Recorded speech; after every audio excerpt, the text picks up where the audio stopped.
Hello, and welcome to another episode of Coffee and Code. I'm excited to be joined by a very special guest today, Jazz Fall. Jazz is someone who wears a lot of hats. He's a creative, he's a designer, he is the co founder of this really cool new Sans, which he will talk more about. It's about the non alcoholic movement and the journey of sobriety. And we're just going to touch a lot of technology, creativity, self care, and the journey of life. So, buckle up and welcome to the show, Jazz Fall. Thank you very much for having me, Ashley. If there are two things that I love, three things: technology and self-care and the journey of life. So you couldn't have teed me up better with anything, I don't think. Thank you. Thank you. Well, I'm a big fan of yours, and we've been Instagram friends for a while. And it's cool to finally sit down and have a conversation with you because I love your style of just creativity. It really stands out to me in a really good way. Like it's so perfect and fun. When I saw the new Suns OKC website, I was like taken aback. So I'm excited to dive in and for you to share a little bit more about yourself and how you got here. So let's hear it, Jazz. Thank you so much. Okay, so my name is Jazz Fall. I was so excited to finally meet you recently IRL after we both spoke at this event here in Oklahoma City with all those creative. You had an incredible presentation about how to incorporate AI into the everyday workflow, kind of like the AI for the rest of us guide. But I think AI for the rest of us has now been taken by Apple. They might have trademarked I the think they did.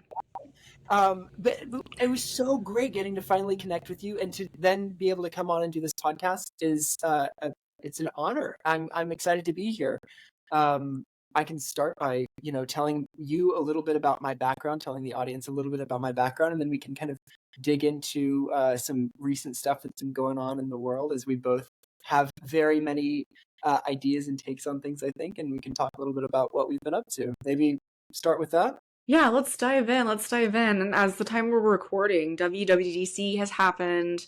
A lot has happened in the technology world, which is exciting because I know you are an early adopter. You have been in the tech scene for a long time. You've been in the video in vlogging scene before vlogging was a thing. So I want to make sure we cover that too. But yeah, let's start there with you. You're from Oklahoma City, but you grew up in LA. Let's hear that.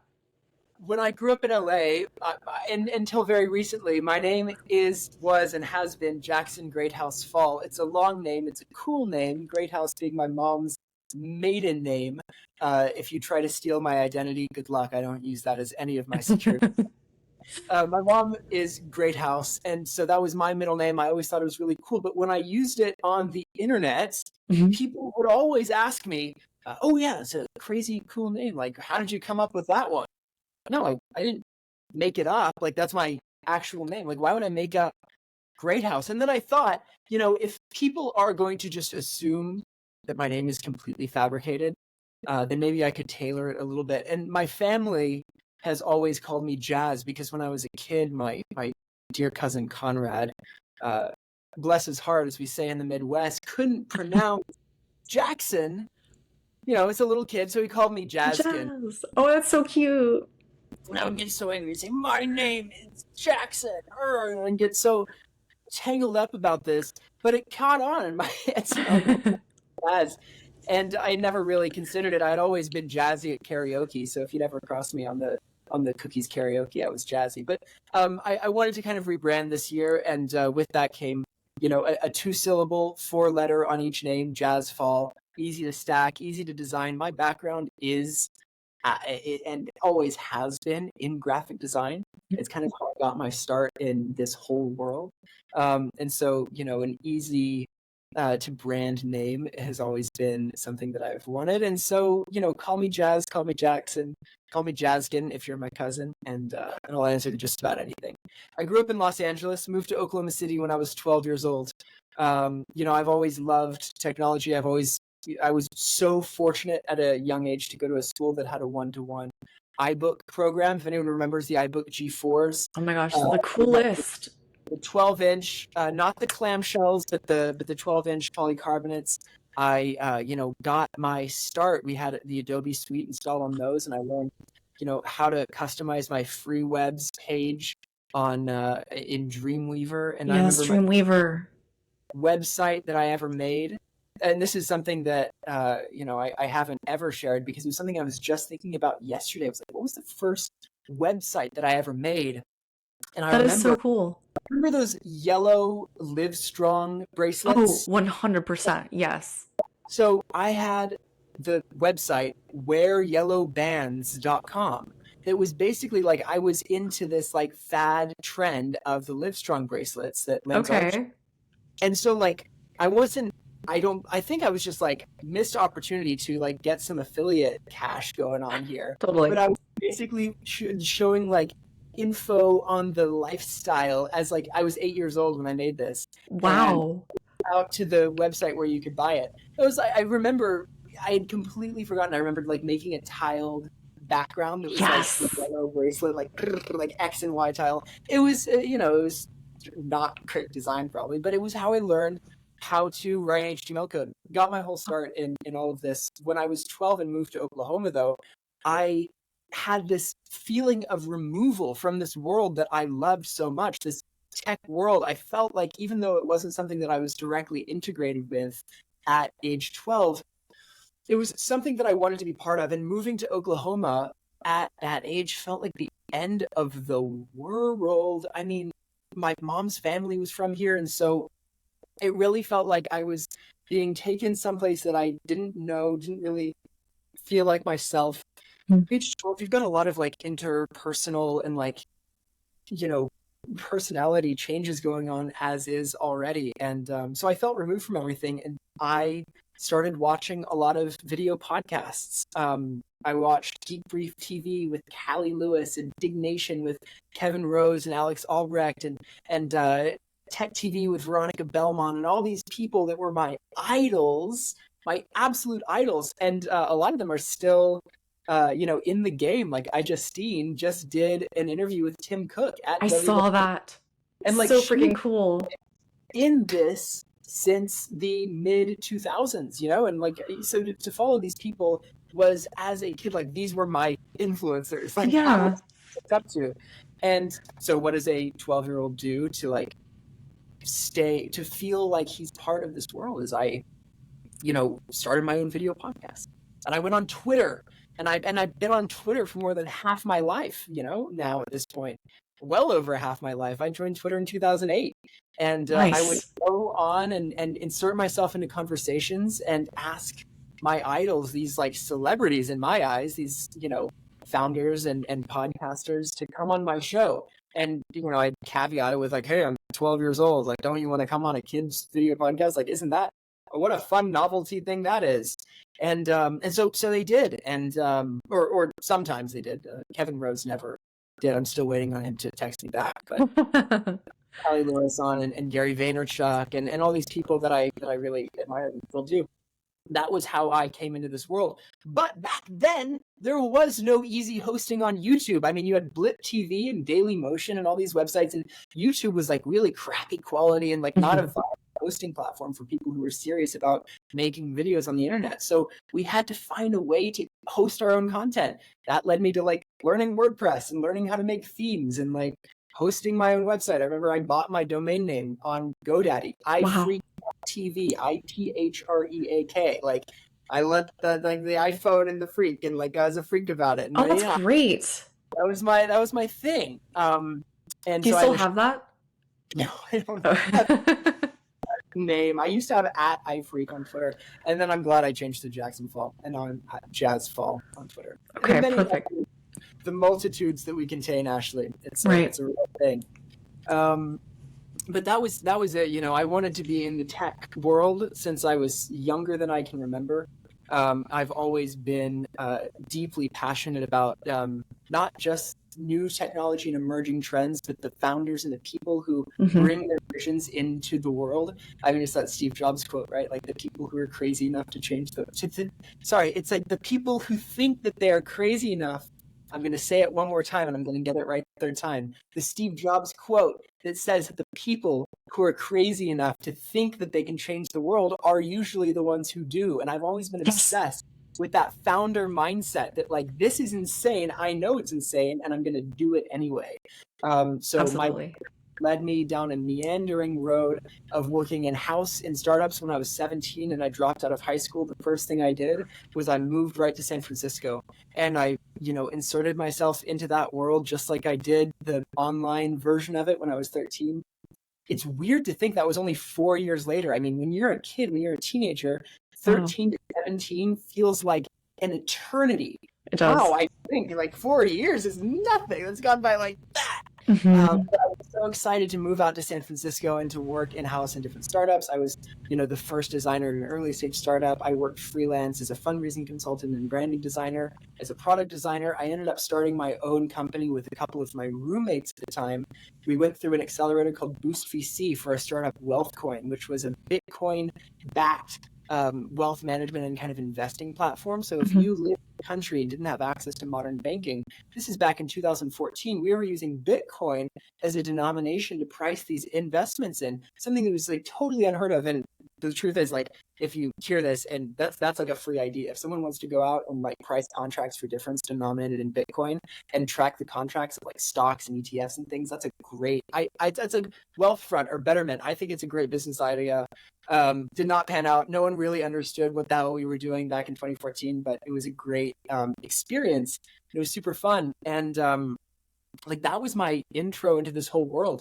I kind of grew disillusioned with San Francisco's internal climate and culture. It was fun for the couple years that I was there, but I ended up moving back to Oklahoma City and I bopped around between here and Los Angeles and Paris, France for the last 8-ish years now. Just kind of always keep going back and forth. But there's something about Oklahoma City that just keeps me coming back. And so that's where I am right now. Currently, I work as a freelance independent designer. I work as a kind of as a how do I say? I hate the word consultant. I really don't like the word consultant, and I don't like the word coach even more. But I like to work one-on-one in an intimate capacity with startup founders, kind of helping them fall back in love with their initial vision through the lens of how their brand relates to the outside world.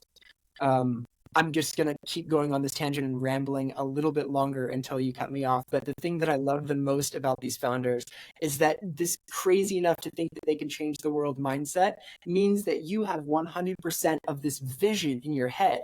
You, as a founder of multiple companies and products, actually, I'm sure have encountered this, where you know exactly what the long term, the grand scale, world changing vision is of this thing. And you know that no matter what you do to articulate it as well as you can through marketing and branding and storytelling and everything, you can only ever hope to convey 90%, tops 80-90% of that vision to your customer, to your investor, to your internal for hiring a team.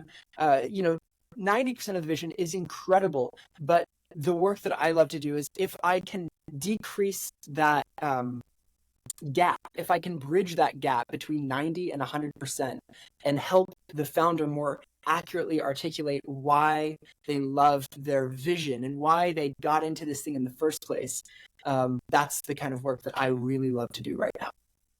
Incredible. And that's really important work for people to take the time to thoughtfully work on. It's much more than just a logo, it's a lot of work behind the scenes.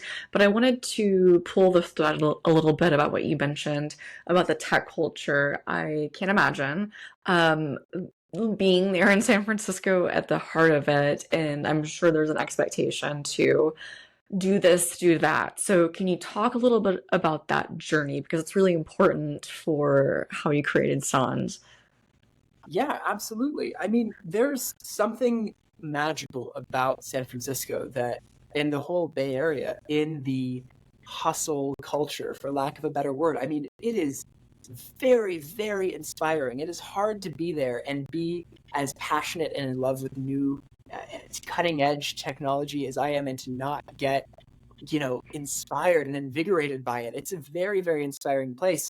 Um, I think I just ended up having personal differences, and I was going through a lot at the time too. I think my life was very hectic and very largely, I didn't really learn how to manage an adult life until very recently. I'm It's still learning hard.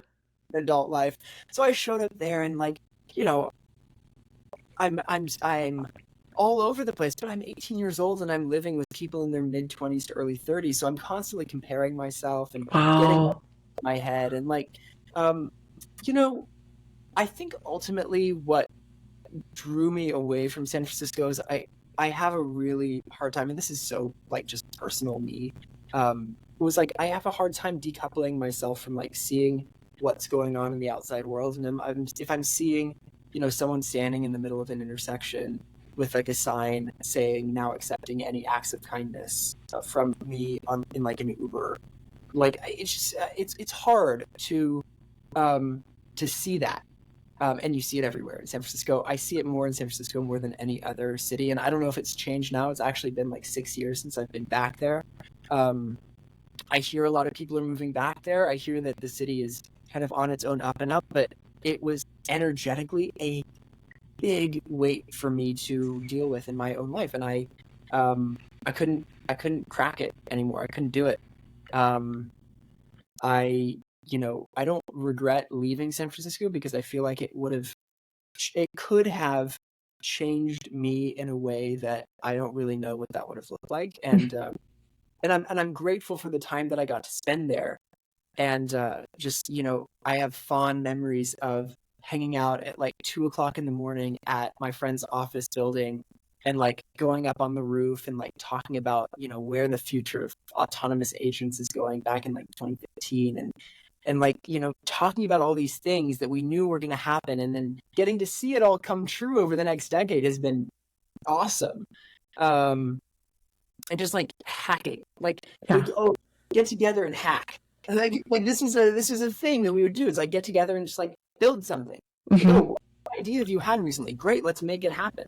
That's just like an every weekend thing. The culture of friends just getting together and building something for fun was so formative and so fun. I'll never ever forget that feeling of um, you know, idea to execution and knowing that I think one of the biggest things that I learned there is that any idea that I have, I can build.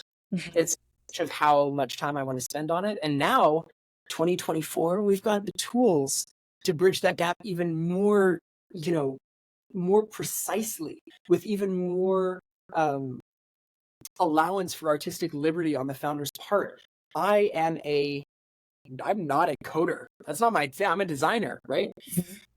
I mean, I was talking about writing my first website in HTML, but the truth is, like, I haven't, gone into a code editor or an IDE and like written code in years because I'm just not good at it. My mind doesn't work that way. But I now have tools that can, if I can relate to the robot in Hmm. a way that the robot understands, and by the robot, I'm usually talking about ChatGPT. If I Yes. talk to ChatGPT in a way that it understands me, I can build anything with code. I Absolutely. anything. It's remarkable. Truly. Even things in Webflow where I'm doing like no code work, I can use AI tools to like help me work through logic problems and Hmm. structural problems and render problems. It's incredible. So I think one of the biggest changes in my mindset that I want to hang on to for my time in San Francisco is remembering that not only can I build anything, if I really wanted to, most things can be built in a weekend. Yes. That's the truth. You're not wrong. With some determination, coffee or tea, whatever, you can absolutely do it. Persistence, a willingness to learn, and the ability to ask the right questions. The best Yes. developers I know are the best Googlers. Like that's always been it, You could be really talented because you know how to find what you're looking for. I think it's a really underrated skill. It is. That's what they taught us at Apple of like if you don't know it, like there's a term, I don't know, let's find out together. AKA let's figure out how to search for this together because we have all of the world's information available to us on a keyboard, which is pretty amazing. So if you know what to ask, you can basically sift through all this information. And I think there's a gap right now between what people think AI is and what it actually is. You know this. It's really being used as a collaborative tool in really amazing ways. And you have experimented really in depth and breadth of what the capabilities are with this tool. So would love to hear your take on ChatGPT and how you're specifically using it for your workflow and how it relates to your creativity. I was living in Paris at the time when ChatGPT was announced on Twitter by Sam Altman. I remember That's so exactly cool. where I was. I remember exactly what I was doing, and I remember exactly what I did after I saw that announcement. Is I was at a bar. It was like 4 o'clock in the morning, Mhm. because it was whatever. It was like 3 p.m. Pacific time, 4 a.m. Paris time. Time difference and whatever. Wow, you're in the future. And I wish I was sitting there in the future, realizing that I was sitting in the future. Uh, I had been using apps like I remember the first time I used Copy AI in 2019. You may or may not recognize me as the face of Copy AI. They ended up using a video testimonial I did across a bunch of paid social ads. Really? Is it copy.ai? AI, yeah, and I'm sure they're still around. It's an amazing founding team, Paul and I was, internet friends with both of them. They That's so built an cool. amazing product on the back, I believe. Actually, I don't want to say this for fear of being completely wrong and out of context. I believe that Copy AI was built on the GPT-3 API. Ooh, Um, really? way, way, way back when, and then it was like I had a lot of custom training and improvements on it, and it was really good at like you had a sidebar, and I was like generate um, Instagram ad copy. And it was like, all right, here's what I want to do. And it was, and I generated the copy. And I was like, oh my God, this is incredible, incredible generative AI that can write specific bits of marketing copy as you need. You select from your dropdown what you want, and then you do it. And of course, ChatGPT comes along as the do it all machine. It's the infinitely programmable through nothing but natural language machine, the robot that can do it all. It's the thing that makes the thing. It was bound to eat everything alive. So when it came out, I dropped everything that I was doing. I went outside. I was like playing around with this. This is mind blowing. And I remember one of the first things that I built with ChatGPT for my own personal use was like a bunch of saved chats. Each one embodied a different fictional character. So I could have conversations with it as it assumed the personality of, say, the Mad Hatter or Sherlock Holmes or the Doctor from Doctor Who. Like I had it, like the same training prompt, and I've just replaced the name of the fictional character. And it was great. Like I was like, oh, that's so cool. I can have a whole conversation with the Mad Hatter. Like it's so accurate. And it was insanely accurate Wow. stuff. It wasn't until I was back in Oklahoma a few months later that ChatGPT 4 was released with the GPT-4 API and everything that came with that. The day it was released, I got very lucky with a random turn of events. I was going pretty much every day in between Paris and then. This was like March of 2023. And doing, increasingly more kind of out there experiments on what I could get this generative AI chatbot to conjure, to create, beyond just like, oh, write this as a poem and then turn the poem into a haiku and now make it a rap song, like that kind of stuff. The stuff that you see ChatGPT being marketed for in countless apps across the App Store and countless spin-off websites that are just using it as a wrapper and making their own copywriting tools on top of it. I think that's Exactly. the first thing to go. So in mid-March of 23, I decided to live tweet what I was doing on ChatGPT, which was saying, you are Hustle GPT. I'm going to give you a budget of $100, and your job is to tell me, the human liaison, how to spend, invest, whatever, that money, with the goal of just making as much money as possible. So how do you want to kick it off? Let's get started. And so I tweet this, and I tweet some follow-ups, and it's having me make a website, and this is so fun, haha, cool. And then like I look on Twitter and I have 23 million views on the tweet. I've gained 130,000 followers in Oh my 48, gosh. 48, 72 hours, something like that. Like, no, I don't know if there's ever been a tweet with converting engagement that high ever. Oh Like, my I've gosh. never seen anything convert that quickly. Because people were seeing for the first time in their lives someone using ChatGPT for something new and novel, something out of the ordinary that they didn't know was possible. I was using it for something that I didn't even know was possible. This was new to all of us. It happened to be using a brand new API that had just launched like that day or the day before. It happened to be capitalizing on a much larger groundswell trend of people in the mainstream, and especially in the Twitter kind of entrepreneurial community, wanting to find new and inventive ways of using AI technology. It just capitalized on a lot of stuff that was going on. Now, when I announced this on Twitter and live tweeted it, like, I had no intention or desire of this like picking up steam. It became a huge thing.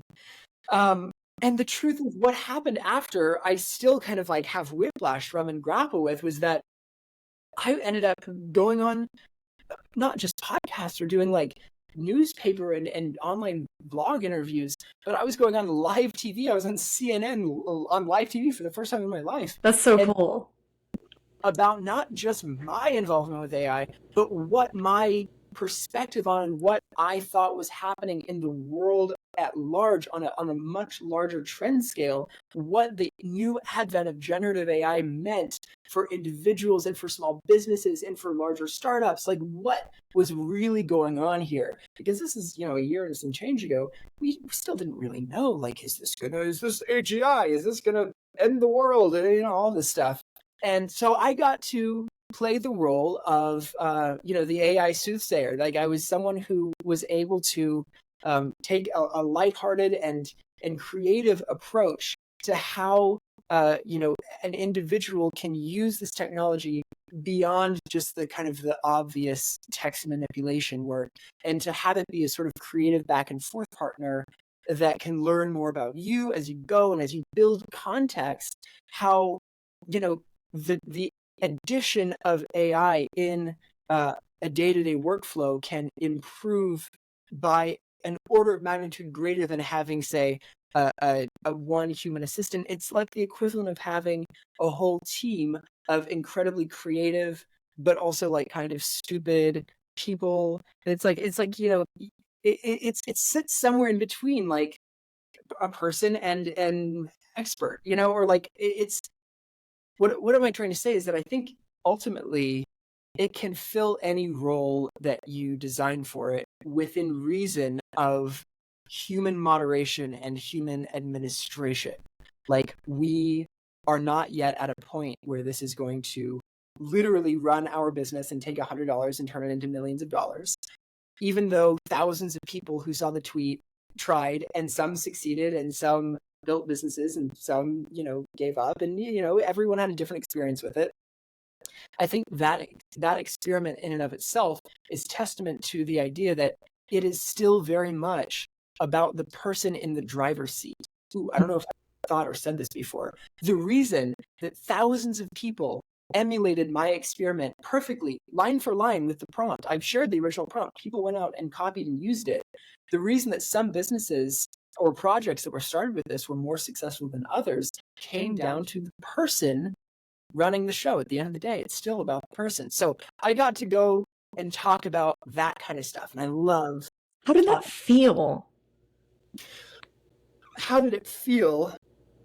In the moment, it was exhilarating. It was like being on drugs. It was like a constant dose of dopamine and adrenaline and acceleration. And I remember the feeling of like looking down at my phone and refreshing and just having like thousands of new followers every time I refreshed. That's a very addictive feeling. It's very cool. I'm And sure. really, really weird. Yeah.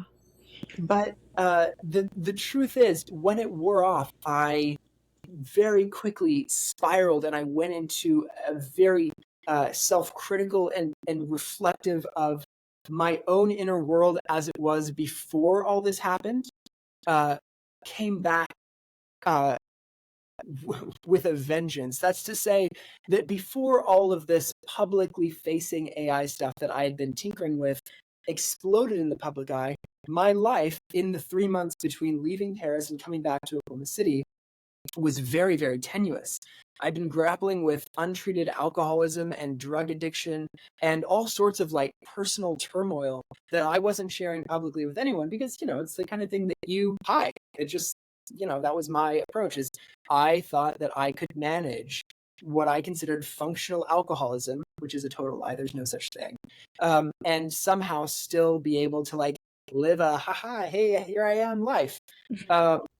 Once this all blew up in the public eye and kind of leveled out, I was very much topsy-turvy, upside down, and spiraling. That summer following, I was in a really just kind of a dark place. I mean, if you want to talk about mental health and things, we can get into that. But the short of it is that I was pretty much shut in the house, didn't leave my bed for a really long time, just because I felt like I had this impossible and insurmountable expectation from the entire world, people that I didn't even know and people that I didn't know, that I had to like live up to this character that I had created on a random Wednesday afternoon on Twitter.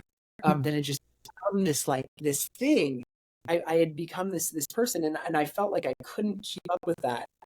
So the alcoholism and drug addiction that I had kind of been shoving down in a way and repressing and not looking at came back in a very, very serious and severe way. I think one of the things that we say about addiction in general is that it's a progressive disease. Like it continues to advance and destroy in a very indiscriminate way, even when we're not looking at it or paying attention to it, especially when we're not looking at it or paying attention to it.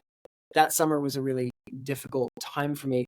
But in October, something happened. I realized that I was sick and tired of being sick and tired. I was so exhausted from running from my problems. Oh, this person needs to get a hold of me. Well, I'll talk to them tomorrow. This client is upset with me. Well, I'll deal with that tomorrow. I need to do this work. Well, I'll do it tomorrow. And in the meantime, what am I doing today? I'm numbing my problems with drugs and alcohol. This went on for months, and it had been going on for such a long time that I'd become completely, ignorant of the fact that my brain chemistry had changed fundamentally from that guy we were talking about in San Francisco, the guy who dropped out of high school who could build anything he wanted in a weekend with his friends, was gone. Like completely. The kid who was doing his video podcast, following his dreams, being, part of the world that he so admired, was gone. And I was worried. I told myself, oh, this is just part of growing up. It's part of being in my 20s. This is who I am. It's part of change, right? It's part of life.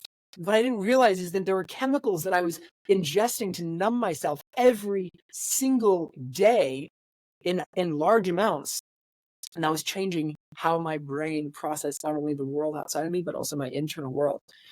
So in October, I got sober and cut it all out. And I haven't had a drink or a drug or anything in over 250 days, which in the long-term scheme of life, it's not a lot, but it's the longest I've ever been since maybe age 16 or 17 without drinking or drugging or anything like that. And I never felt better. Look at my skin under this ring light. It's glowing, and congratulations for this a big milestone. And one, thank you for disclosing openly. I think this is a topic that doesn't get enough spotlight as it should, and especially the other side of technology and being a part of something that becomes viral or something that just gets caught up in the hype cycle. As you mentioned, like I can totally see that happening, but there's no playbook to say, this is how you're supposed to deal with it.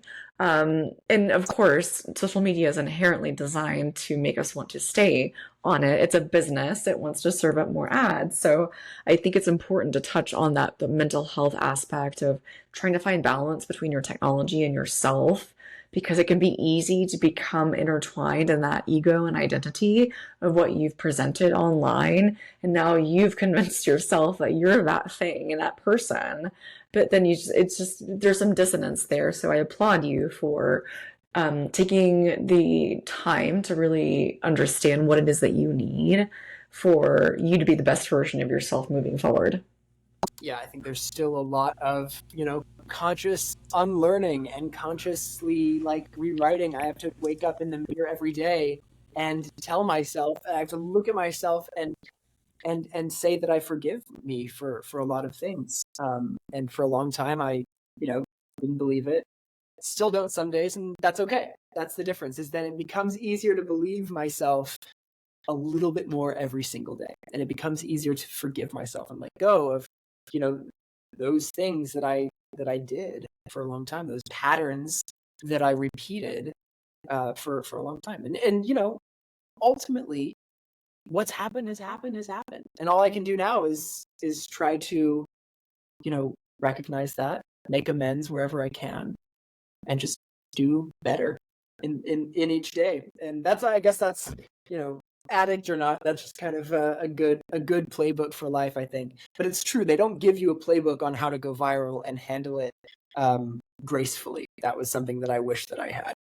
Yeah, absolutely. And it's interesting that you say that because I was listening to NPR today and the lead singer of Questlove was saying the same thing. He wakes up and literally in the mirror will say his affirmations to himself in the morning. And he mentioned like the same thing. Some days I don't believe it, but other days I do. And it's about that consistency and learning to be kind to yourself through small little incremental steps. And I think that's a beautiful nugget of knowledge for other people to recognize that, you do have that small little bit of control of being able to share those affirmations with yourself and then build on that one day at a time. And then before you know it, you're 250 days in. Yeah, which is remarkable. I never thought that I never thought that not drinking was an option. For Mm. a lot of people, it's just not a problem, Um, I think the number one determining factor for, well, yeah, I don't know. For me, it was so obvious. I knew that I had a problem with drugs and alcohol. Um, I just didn't know that I could do anything about it. That's the difference. I had resigned and like relinquished control and was like, this is who I am, right? And I can manage some days, and I'm kind of an unpredictable asshole others, and that's suck it up. That's who I am. I didn't realize I could change that. What was that Uh, moment for you though? Because if you want to share, I love hearing about those just those really pivotal life moments where there's something that just switches in your brain and you're like, what, wait, what am I doing? Like, I'm done with this. I'm doing something different. It's changing now. What was that for you? yeah, so I think I had spent a long time making bargains with myself and saying, oh, when I'm 21, I'll mellow it out. When I'm 25, I'll mellow it out. When I'm 30, I'll mellow it out. Like I will one day, the lie that I tell myself, I will one day wake up and have a grasp on this. I will figure out some way that I can drink in moderation, say.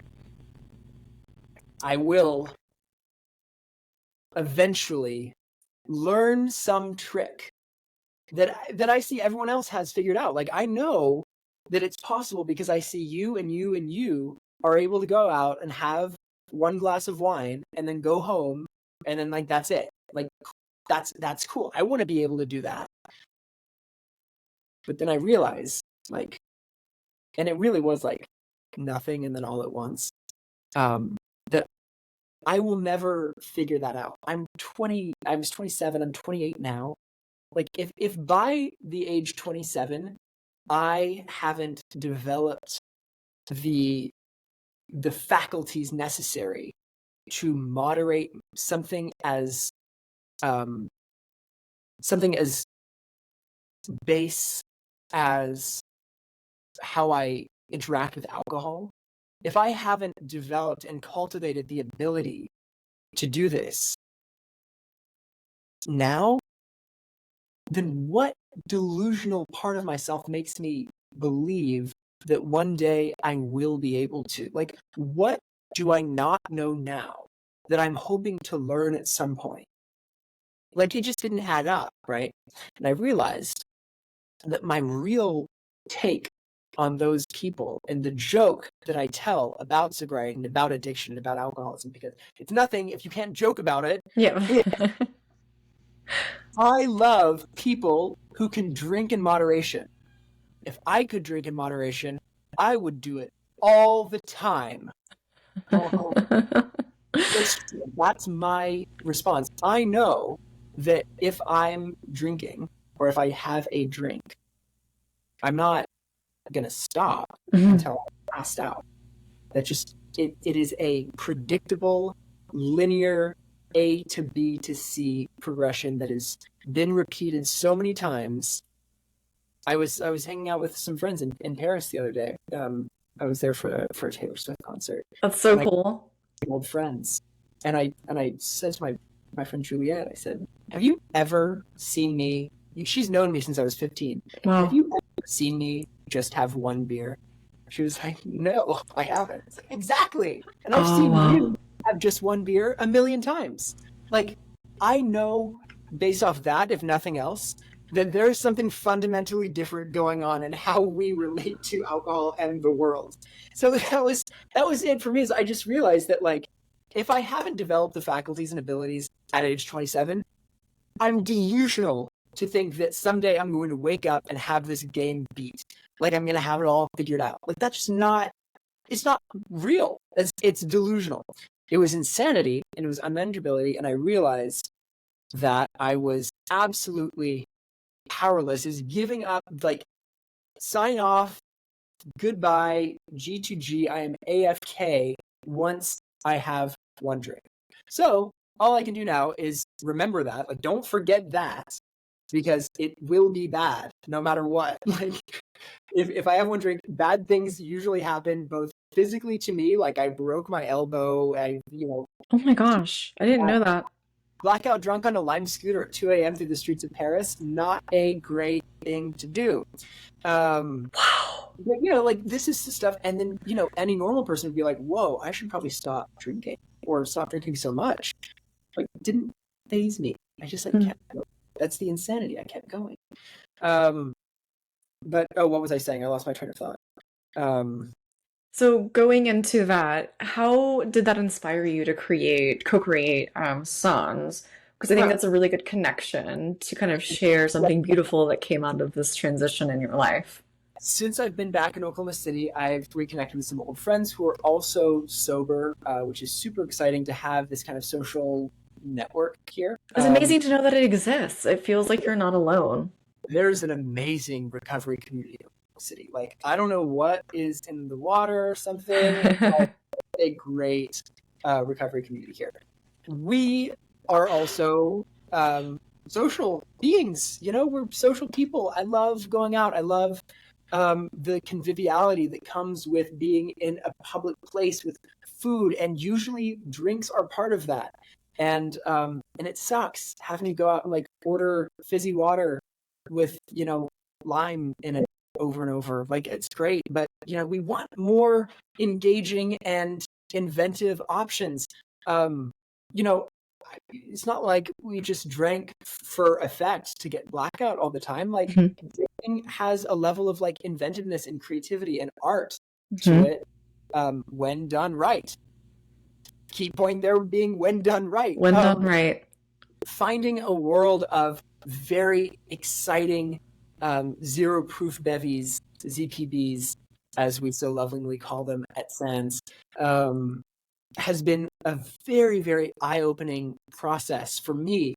I had no idea that this world was out there. I was incredibly dismissive of mocktails in general when I was in active addiction. I thought it was stupid for stupid people. Um, I couldn't even wrap my head around why anyone would opt for a non-alcoholic beverage. But now I see that you can actually do so much, like flavor-wise. Mhm. You're not reliant on a base liquor or liquors to add complexity to a drink. You can go in so many different directions with acidity and with herbaceousness and with like all these different rooty, like cool and weird flavor profiles that ultimately get drowned out and absorbed by the presence of alcohol in drink. So there's a very, very new and inventive mocktail culture in America, especially right now. We started Sands as the zero proof social club. We want to start, where we are here in Oklahoma City, and we started by just putting on events in the city. Getting some friends together. Hey, let's have a little mocktail evening. Get some drinks, hang out, have a little party, right? And everyone's sober. Bonus, it's a safe environment.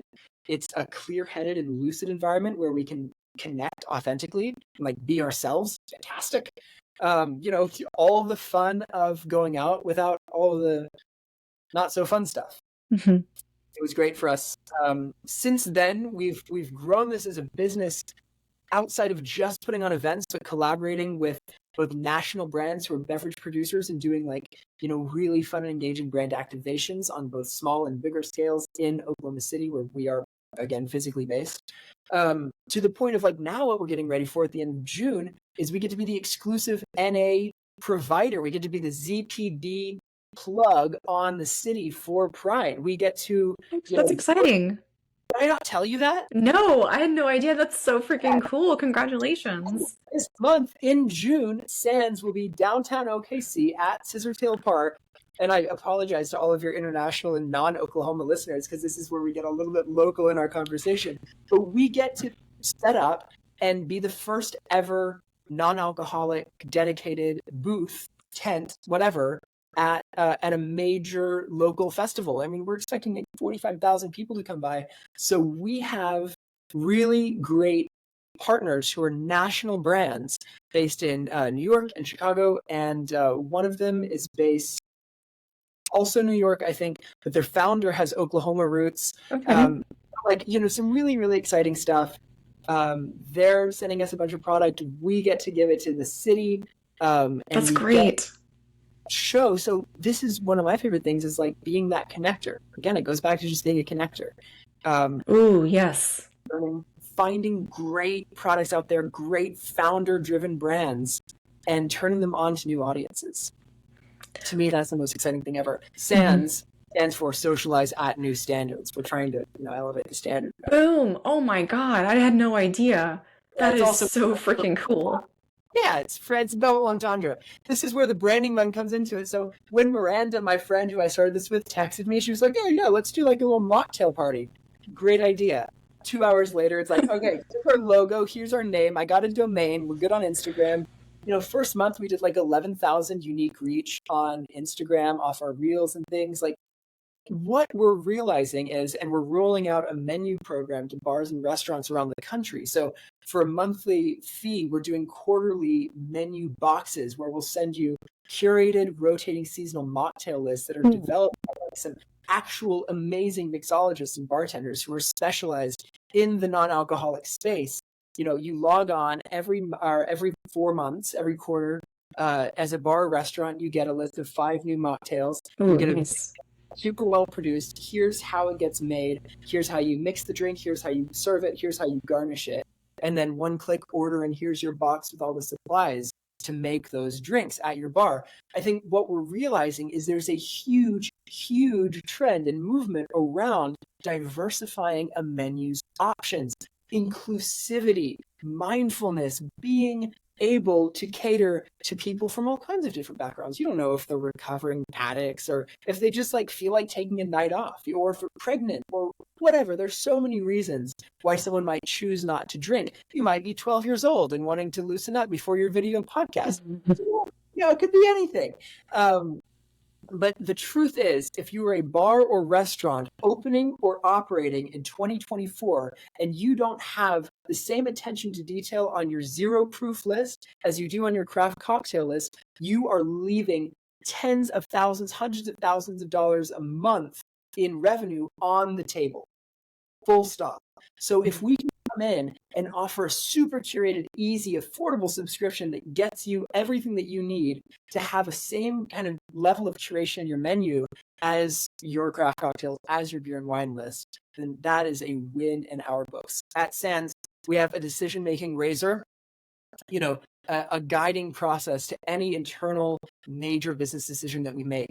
And is this thing, if we go through with it, execute it, do it, it's done, if it's successful, or sorry, rather, it will be successful if one person independently is driven to re-examine their own personal relationship with and to alcohol.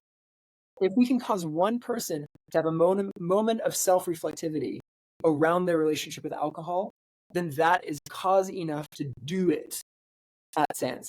If it's not, Absolutely. maybe reconsider, refactor it, delegate it, defer it off to some other different point. But in general, that's our major and only decision-making razor for anything that we do at SANS. I love that. That's a good guidepost and North Star to make sure that you are filtering all decisions through that. Because at the end of the day, that's what creates sustaining movements, sustaining entities, is being able to connect with others. And then that just starts a chain reaction. And before you know it, it's like, oh my gosh, you're getting this national coverage. It's beautiful. The brand that you've created for this is stunning. And I love that you've co-created this with a friend. That makes it even more exciting. Maddie, shout out to Maddie Lee as well, who's been integral since the very beginning. I only mentioned Miranda. We're all three in this together. Yes, I love that. We always got to give credit where credit is due. And a question for you, what's your favorite ZPB? Favorite ZPB right now depends on category. Okay. So we'll go point for point. Saint Agrestis out of Brooklyn makes a bottled Amaro Falso that Ooh, tastes like a deliciously bitter. It's like a bitter Coca-Cola. In fact, okay. you could make it at your house, I think, if you took equal parts Coca-Cola and extra concentrated steeped black tea. Now I know that sounds insane and like disgusting, but that's kind of what it invokes. It's like a dry and herbaceous Coke, which I love. It's really, really good. They make a phony Negroni that's so Oh, insane. fun. Well, um, my favorite canned drink is a two-way tie between the Gia Sumac and Chili Spritz and the For Bitter For Worse. The brand is called For Bitter For Worse. So good. They're based out of Portland, Oregon. Gia is out of Los Angeles. For Bitter For Worse has a drink called the Saskatoon that's kind of like, it's reminiscent of red wine in the most interesting way. It's like a Ooh, summery, crisp, delicious, like deep red fruit drink in a can. So good. Um, I'm gonna have to try that. I've seen Kia stuff before, but I haven't tried it. I have tried Kin. I love their stuff. They're euphorics. yeah, Kin's a classic. They've been around a long time. The truth is, Ashley, there's so much new stuff coming out all the time. True.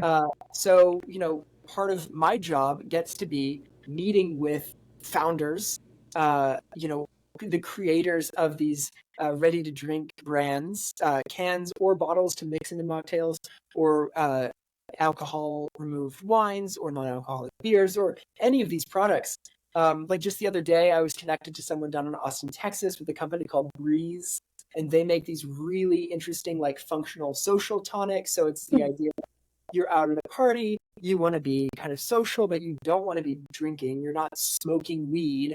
Like, what do they have? So they have a drink with lion's mane mushroom extract in it, which is something that I take already every morning for like So good for you. mental clarity, benefits to memory retention. Also tastes like lobster if you put it in like a soup.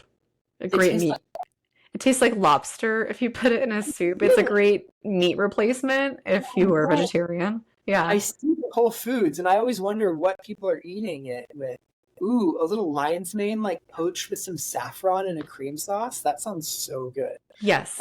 I usually do like it's like a shrimp chowder with that. I have dehydrated lion's mane and then I'll just rehydrate them in like hot water and then throw them in there and it literally tastes like lobster.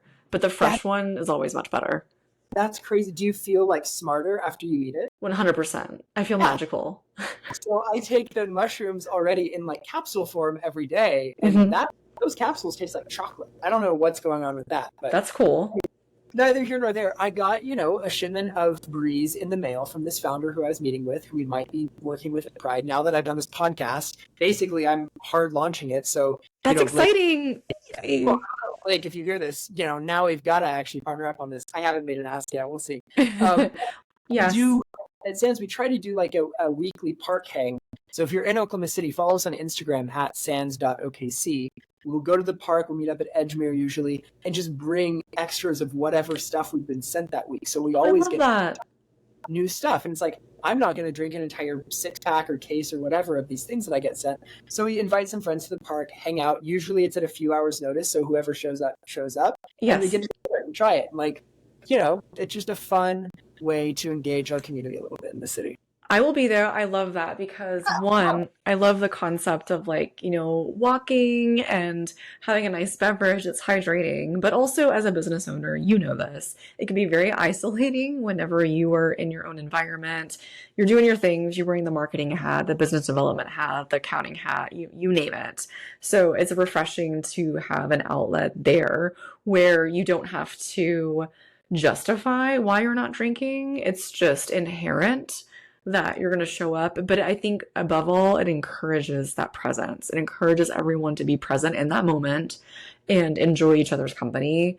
And I think that right there, The Power of Now by Eckhart Tolle, love the book. Such a great reminder. I need to reread it. I try to tell myself to reread it every year, but it's such a good reminder about the power of that presence. That presence is a gift, and being able to share that with another person is really special. So I love that you're sharing that and creating that cultivating community in a place that people probably wouldn't expect to find something like that, honestly, right? In a world where, circling back, AI, technology is becoming more and more present in our lives, you can't read an article shared on Facebook or read an Instagram post caption that wasn't generated by ChatGPT. When we're so craned down necks in our smartphones for so long every day, human connection is at a premium more today than it ever has been before. We crave it. I think we feel a need that's sometimes hard to articulate because I don't even think that I realize how surrounded by AI generated content I am. I'm not saying it's a bad thing. I use AI every day. I use generative AI to help me ideate through ideas. I use it to help me, start my day. What is on my calendar? How do I delegate, prioritize? Put this on an Eisenhower matrix. I rely on it when I say, here's what I just bought at Whole Foods. How do I put it together as a recipe? I rely on it for a lot of things in my day-to-day life. Yet when I'm consuming AI influenced content and really just anything digital in a digital space, too many ones and zeros, it's got to relax my shoulders and hang out with my friends in a park. And I Yes. think we all need that more, especially today. I could not agree more. I think that is so important to maintain that balance and that connection. And I'm just so happy that you've found this for you. And I'm so excited to be able to like celebrate when you get that year mark and be able to, yeah, it's a big deal. Yeah, and I think sharing that provides a space for people to know that you can change those things. You can find a community. You want to surround yourself with people that uplift you. You want to be a radiator, not a drain, as Reese Witherspoon would say. But I'm curious for you, what is like the one thing that you make sure that you do every day that's a part of your self-care? I know you mentioned the affirmations, but do you do a walk? Do you do a meditation at night? What's your thing? In remembering that even on my best days, and there are a lot of them, having some really good days lately, my work will never feel done. And so there's a degree of reminding myself that it's okay to feel like not only is my work, but am I a work in progress? It'll never feel completely perfect. It'll never feel done. But conversely, I think I've shown this in my talk that I gave. You know where I'm going with this. I talk about this a lot, that I can't fuck it up so bad that I can't come back from it having learned something or being better for it. and I will directly answer your question in a second, but this idea of sometimes you've got to, burn it all down. I thought that I was who I was for a long time, and I thought that I had become a version of myself that I was just going to have to grit my teeth, bear it, and fight through and be.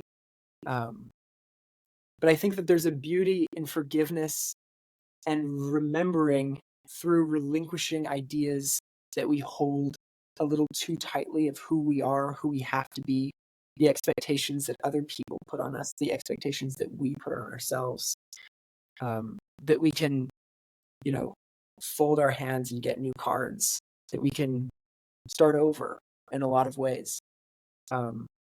Every day, what I do is I have to remind myself everything that I have been is a part of everything that I can be today. And I can take as much of that as I want. I can be discerning with how much of my 28 years I want to bring into today. And usually there's a lot of it, I thought when I got sober that I was burning it all down. I thought I was cashing in all of my chips, that everything that I was needed to be recycled and renewed. And I didn't know what I was going to get back out on the other side of it. But what I've realized and what I'm still remembering is that there's a lot of learned experience that I do want I want to hold on to. I want to remember. I want to be more like my 12-year-old self every day than I have been for the last 15 years. So I could tell, I go on walks. I go on walks without music. Something I've been doing recently is cutting out music. Oh, So not cutting out like entirely, but instead of having music on 18 hours a day, trying to just be more deliberate with when I listen to music. Same thing with audiobooks. I'm a little bit over-reliant on stimulus because music and audiobooks and podcasts, while I thank you for listening to this, dear listener, it's thought replacement. It's letting someone else's thoughts replace your own natural stream of consciousness. And there are bad thoughts that feel like anxiety, that they're anxious thoughts that dwell on the future, and there are scared thoughts that reminisce too much on the past. But I think that there is great work for me, at least, in sitting with those thoughts, moving through them, not turning to substance to delete them, but to pass through them, to assess what judgments I might be holding against myself in the examination of those thoughts, and then ultimately to move through those and allow new, good feeling, productive, creative, insightful, inspiring thoughts to bubble up to the surface. Because this is very Rick Rubin of me, but we don't know how to turn on that faucet. I just know that there's a faucet, and when I am able to cut the chatter that I put in my AirPods and deliberately opt for, and the chatter that I hear when I take out my AirPods, when I can move through that, that's when my best ideas can come to me. So that's something I do every day. Is I try to cut my music. I'm trying to be more deliberate. I try to cook every day. I try to cook something. I try to practice the piano every day. I try to remember that everything that I do that is creative is a reflection of me at my highest creative potential if I want it to be and if I allow it to be. I am who I am in everything that I do, whether I'm making an omelet in the morning, whether I'm pulling my shot of espresso and grinding my coffee and making my orange juice, or putting the little lemon zest in my water in the morning, or if I'm, playing the piano, sitting down, if I'm writing a song, if I'm learning a song, if I'm at my computer learning a new program for design, or on a client call meeting with a new founder, if I'm creating new systems and processes that are going to make my day-to-day life better, I am using the same creative energy and force throughout all of it. Whether or not it's something that makes me money or builds my business, it is building me and reinforcing this idea of I am who I am in everything that I do. As a guy who spent over a decade scared, running, lost, running, looking over my shoulder. Who's coming to get me? What's going on? What's the worst thing that could possibly happen?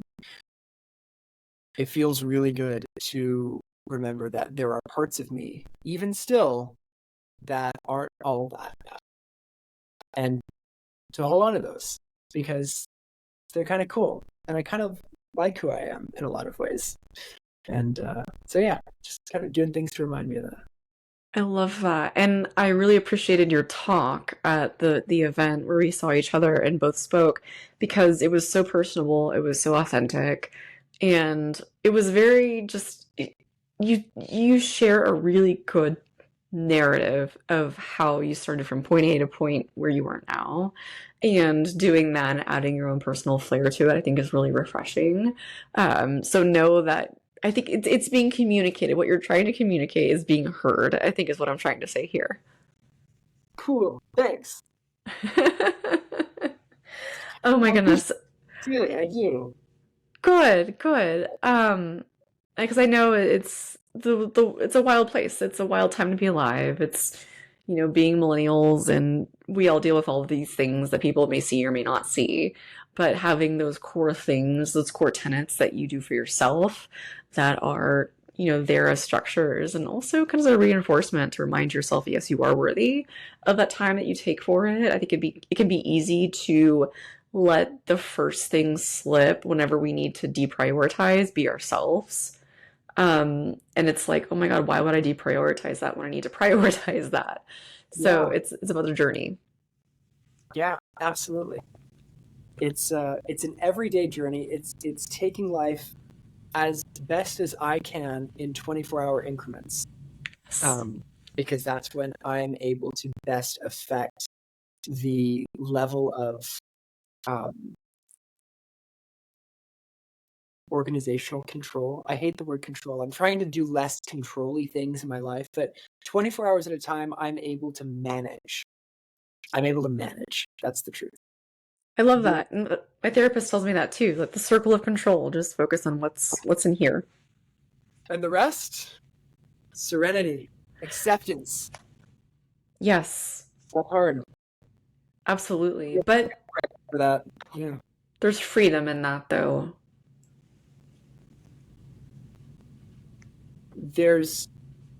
Well, I think there's freedom in surrender. And the difficult part is coming to grips with the English language, in which surrender, just like powerlessness, just like all these other words, are very like beaten into, at least my subconscious, as like negative connotation words. Surrender to powerlessness, relinquish control. No, what? Hold on. What? Anything can happen.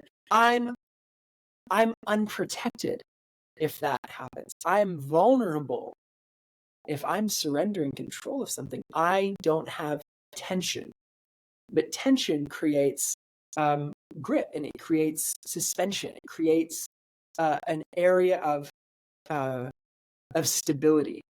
You don't have that same kind of flux of movement.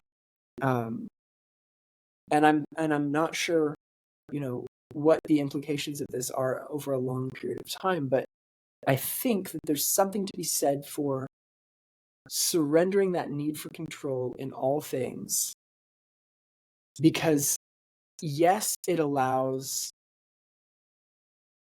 maybe the idea is that shit's going to happen no matter what. Shit is going to happen no matter if you have your finger on it, if you were the most type A, organized, controlling everything in your life person. Shit's going to happen. It's how we can roll with the punches, move through it, adapt, evolve, shapeshift to become, who we need to be in any moment. Yeah, where am I?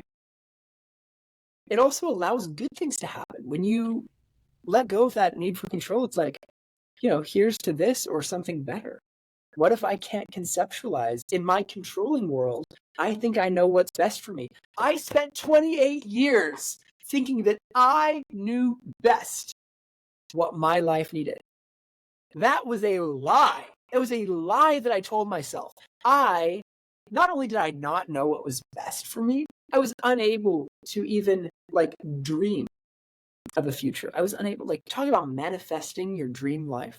I was unable to conceptualize a world in which I had the financial stability or the emotional maturity to buy a house or start a family or do any of these things. I always thought, yeah, maybe I'll buy a house, but only for cash when I have $10 million in the bank and I can buy a mansion outright for cash. Like, whoa, dream big. Like, sure, maybe I can, maybe I will, maybe. I have a level of stability in my life now where I can at least enjoy the incredible luxury that is, what do you want in your future? One of the things that I've realized more so than ever since getting sober, I want to be a dad. I'm going to make a great dad.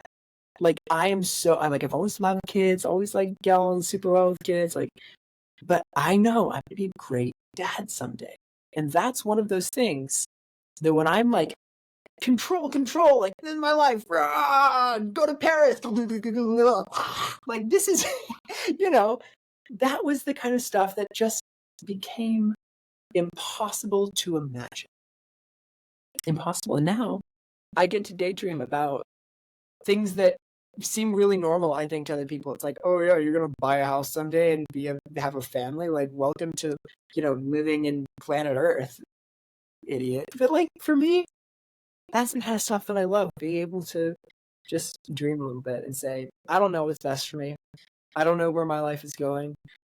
I don't know how this is going to play out. I don't know the bad things that are going to happen. I don't know the good things that are going to happen. But I can tell you with absolute certainty, if I could press fast forward and have everything good and bad, especially the good that I will ever have over the course of my life, that I could ever have, the ultimate best case scenario, end result, hashtag goals, manifestation of anything that I could ever dream of in my life today, have it all right now, but then never have anything new or surprising happen after that, I can't say that I would choose that. I would so much rather that uncertainty. What's going to happen? Doesn't matter. The exciting part, especially the exciting part of technology. You never know what's going to happen. Every day is a new day. Yeah. And we really see that on a day-to-day basis. There's new stuff Truly. happening. Yeah. Truly. And I want to do a part two of this conversation for us to just talk about technology in the context of ChatGPT because you get it, and I want to help people understand that what it is, what it isn't, and kind of the world that we're living in now and who's driving the ship. Teasers dropping right now for our part 2. Listen up. This is what we're going to be talking about. 2 things. Number 1, the greatest brand move of all time that will go down in history books is Apple completely stealing the show. How do you even put it? Taking the term AI that we have for years known as artificial intelligence, and in one fell swoop, for the first half of the keynote, they don't mention AI once. They say neural nets, machine learning. They do anything to not say AI or artificial intelligence. Then they come in, they say, boom, Apple intelligence. And I swear that is going to go down in the history books as the most elite, like sweep, like what do you call it in soccer? Like a slide tackle. Like they came in and slide AI and completely commandeered what is going to eventually go down for the next 100+ years in the public consciousness. They took it over. They own AI. It is Apple intelligence. And yes, it's going to take some time for everyone to come up to that and for everyone to grasp that. But that is what they did. Number 2 teaser is that generative AI in emojis is the number 1 indicator and the tip of the iceberg for where all of our software is going in the future. The emoji approach, that now we're moving from a finite to an infinite timeline on our things, where we had a set number of things we designed and created, a set number of feature releases, to now it's infinite things we're releasing. That is a quantum leap in technology that's going to be reflected throughout all of our stuff. And we're going to be seeing that more and more. And so I'm really excited to get into our part 2, which is going to be dropping very soon after we record it and talk about all of these amazing and exciting new paradigm shifts, quantum leaps in personal technology. Which is so exciting. I'm headed to a conference next week, and that's where you see a lot of the, I would say between CES and this one, these are my two favorite, of seeing Yeah. what the latest emerging tech is, especially in the VR, AR, and XR world. And you're right. You're right on the nose there of the emojis do kind of dictate what that next software chain is going to look like. And I think we're going to see more avatar representation than we have been seeing, especially when it comes to spatial computing and the fact that we could be represented in multiple dimensions, essentially. They already have visibility to everyone in your friends list and your photos, and they can create an emoji representing someone's face. But it's not even that. That's not what I mean. Well, I should articulate this better. What I mean is that we've had updates every year. Did you see the dozen new emojis that just came out? Did you see they now have a shark emoji and a chicken pot pie emoji? Like, oh yeah, cool. Essentials. There will never be another emoji update. And Unicode hates this for standardization. The European Union hates this for standardization. Google and Android absolutely hate this because now it's another reason that you're going to want to iMessage. Oh, we're adding RCS support to messages. Sure. Have fun, Android. Get your RCS support. By the way, all of our new emojis from this point on, you're not going to be able to see them. I'm not sure if it's going to be that strict or if it's going to work that way, but Apple always has a leg up like that. 100%. We're not developing emoji updates and releases to a Unicode standard system. We are now opening the floodgates and saying the concept of an emoji is now infinite. You know what it is in theory, but you've been limited to use these specific ones that we've had. Mm-hmm. Not anymore. No more updates. It is now generative. Shrink, flip the switch. Anything is possible. This is how it's going to be for Netflix. The company that will kill Netflix, and I'm not convinced that it's not Apple TV Plus. It might come out of Apple, but the company's stake in Netflix is not who has the biggest library of content, who has the most thousands and thousands of titles of movies and TV shows, and who has the most original new content. The winner is the app or website that you go to where it makes your content for you. It's the Ashley Coffey perfect TV show where there's a new episode every day or every hour or every minute, and it's perfectly designed and generated, and it's just what you want, and it is so good and so engaging and so convincing that you never have to want to watch anything else. That's who's going to win. That's right. Customized content is going to be king. It's interesting to think about that, for sure. Infinite Jest, but the book is 1,100 pages, and even I haven't read it. I just know that it's about the entertainer or whatever. Like, it talks about that. If you want to read a 1,000-page book, Infinite Jest is apparently it. Okay, I'll add that to my Goodreads. And if let's hope we don't have another incident where we have to be quarantined in a house for a long time. But as we start to land this plane, this has been a great conversation, and I applaud you for sharing your journey, and thank you for kind of shining light on something that doesn't get enough spotlight about mental health, the other side of technology, and the other side of being a creative in a modern world and all the things that you have to deal with, the importance of community. And I'd like to ask you, where would you like for people to find you? Go ahead and share where people should go follow, like, subscribe, all the good stuff. Well, if you want to find me on the internet, a good jumping off point is Instagram, where I'm as.fall. From there, you can click a little link in my description, and you can find everything about Sans through my page. You can also click my link, my linky link. What is it called? Linktree. That's what it is. Linktree. And you can see all my stuff that I'm working on from there. You can see all kinds of stuff that I didn't even talk about on this.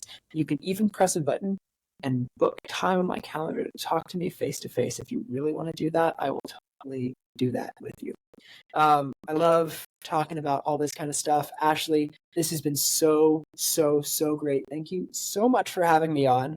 I really can't wait to do this again. This was really Likewise.